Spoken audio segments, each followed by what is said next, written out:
Dans la nuit de lundi à mardi, Donald Trump a annoncé une première fois un cessez-le-feu entre Israël et l'Iran après 12 jours. Puis il a indiqué que cet accord était entré en vigueur ce matin à 7 heures, heure de Paris.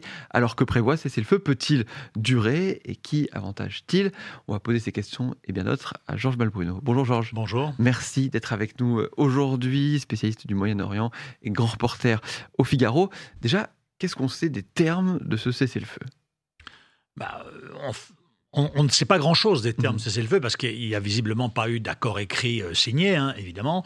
Il y a eu des promesses qui ont été faites, des engagements qui ont été faits à la fois par l'Iran via le Qatar aux États-Unis et par Israël directement auprès des États-Unis pour que les deux camps cessent le feu.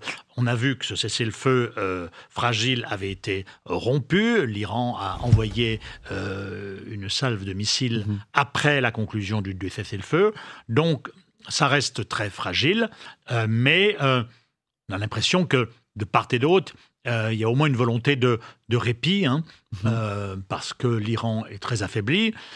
L'Iran a calibré très soigneusement sa riposte au bombardement américain sur ses sites nucléaires en attaquant hier la base américaine d'Al-Udeid au Qatar, en prévenant les Américains, la base a été évacuée, il n'y a eu aucune victime.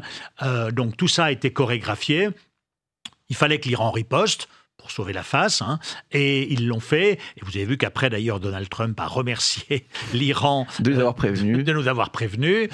Donc voilà, donc on ne sait pas la première fois d'ailleurs qu'il y a entre l'Iran et les États-Unis une chorégraphie de ce genre. Voilà. Après, si on se souvient des objectifs de guerre israéliens, puis c'est Israël qui a attaqué l'Iran, c'était à la fois neutraliser le nucléaire et neutraliser la menace balistique. La neutralisation du nucléaire, elle n'est pas complète, mais elle est quand même en partie réalisée, en grande partie réalisée. Le balistique, ça n'est pas non plus complet. Donc, je pense qu'à court terme, il faut espérer que ce cessez-le-feu tienne, et je pense que les deux acteurs ont probablement intérêt à ce qu'il tienne. Ensuite les racines du conflit sont encore là, c'est-à-dire il va falloir négocier ce qui reste du nucléaire iranien, entre l'Iran, les États-Unis, l'Iran, la communauté internationale. Est-ce que l'Iran va reprendre directement ses contacts avec l'émissaire américain? Probablement. L'Iran n'a probablement pas intérêt et ne veut probablement pas que l'Europe joue un rôle. Donc ça va être compliqué parce que l'Iran garde encore quelques cartes quand même. On ne sait pas où sont ces quelques 400 kilos d'uranium enrichi qui ont été transférés visiblement de ces sites qui ont été bombardés. Est-ce qu'on sait aujourd'hui, effectivement, l'efficacité réelle des bombardements qui ont eu lieu depuis une semaine, et surtout des bombardements américains? On n'en a pas encore l'exact étendue, donc c'est difficile de dresser un constat définitif. Ça a considérablement affaibli, retardé le programme nucléaire, mais... D'une part, il y a le stock d'uranium enrichi qui existe, qui est quelque part, et d'autre part, il y a le savoir-faire iranien qui, lui, n'a pas été décimé, même si pas mal de scientifiques iraniens ont été éliminés par Israël. Donc voilà, tout ça va faire l'objet des négociations.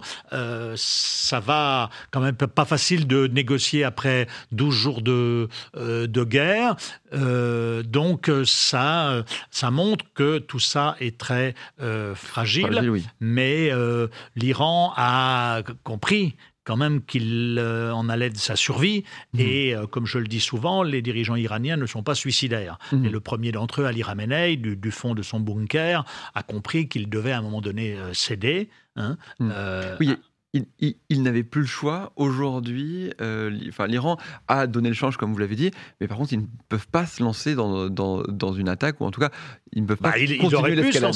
il aurait pu se lancer sur poser des mines dans le détroit d'Ormuz, à se retirer du traité de non-prolifération nucléaire, mais c'était un choix qui était suicidaire. Et donc, comme je vous le disais, les Iraniens ne sont pas suicidaires, ils ont préféré frappé symboliquement, très symboliquement, la base d'Al-Udeid, comme ils avaient frappé très symboliquement en 2020 une base irakienne avec des soldats américains après la mort de leur général imposé par les États-Unis, voilà, pour sauver la face, parce que c'est très important dans le régime iranien de sauver la face, qui avait été quand même humilié par ces bombardements américains sur les 3 sites nucléaires.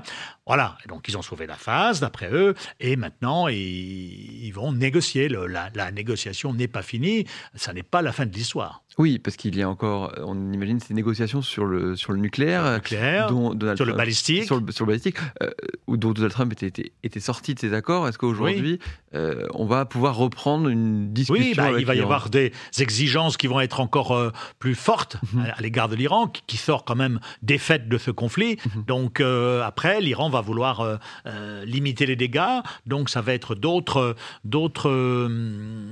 difficultés auxquelles on va être confronté, avec probablement la menace, si jamais l'Iran n'obtempère pas, la menace d'une nouvelle frappe, et peut-être un jour d'élimination du numéro 1 du régime par Israël. On est dans la supputation, mais ça a été exprimé, ça a été dit, y compris par les États-Unis.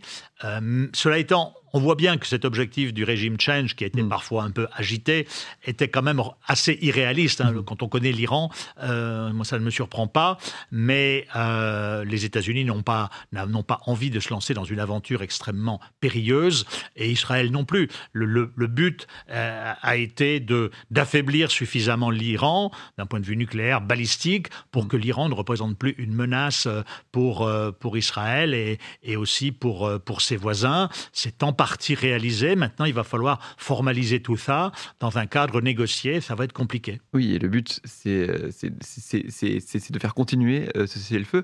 Donald Trump, alors ça, ce sont des images qui datent, il avait rencontré Benjamin Netanyahou.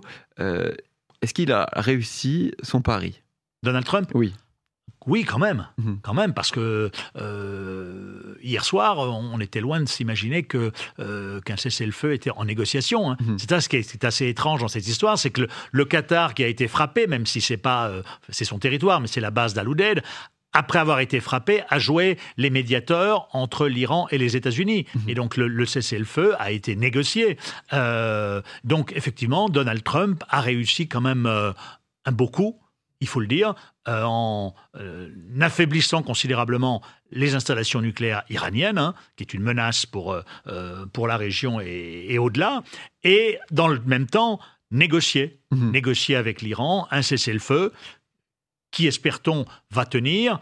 Donc, pour Donald Trump, oui, c'est quand même un beau succès, même s'il est à confirmer. Effectivement. Alors, vous avez parlé aussi des Européens qui ont parlé. Jean-Noël Barrot a fait pas mal de déclarations, le ministre des Affaires étrangères. Tout ça se passe sans eux. Exactement. Les Européens, la France est hors jeu parce qu'ils ne sont pas à la table des négociations. Vous avez vu l'autre jour Donald Trump, le lendemain... Jean-Noël Barrot, son homologue britannique et allemand, ont rencontré Abbas Araghchi, le ministre des Affaires étrangères, samedi ou vendredi, à Genève, en espérant relancer le processus diplomatique. Et immédiatement après, Donald Trump a dit on n'a pas besoin des Européens, etc. Et le surlendemain, le dimanche soir, les États-Unis attaquaient. Donc, et l'Iran n'a pas forcément envie. Si l'Iran peut avoir envie de l'Europe pour essayer de diviser le front, quoi. Mais je pense que l'Europe aura du mal à faire entendre sa voix d'une manière efficace dans ce dossier, parce qu'elle en est un petit peu sortie, quoi. Alors, je vais vous poser une question, parce que c'est dans les commentaires du Figaro, sur Benjamin Netanyahou. Est-ce que lui, il a réussi son pari ? Vous en parliez tout à l'heure, pas de changement de régime, des objectifs réussi à moitié, peut-être qu'on pourrait dire ça comme ça. Est-ce que aujourd'hui, finalement, c'est peut-être eux qui ont le plus à perdre avec un cessez-le-feu ? Pas forcément, parce que Netanyahou a quand même réussi en partie son pari. Il a quand même considérablement affaibli l'Iran. Il a montré que les services de renseignement israéliens savaient à peu près tout de la localisation des dirigeants iraniens, qu'ils étaient capables d'en tuer une bonne partie. Donc il a remporté une victoire, encore une fois, tactique, hein, comme il a remporté une victoire tactique face au Hezbollah, comme il a remporté une victoire tactique face au Hamas, mais derrière, on ne voit pas de stratégie, vraiment, bon, pour l'instant. Hein, on ne voit pas de stratégie à l'égard du régime iranien. Mais c'est une victoire tactique quand même, parce que l'Iran a été sérieusement affaibli.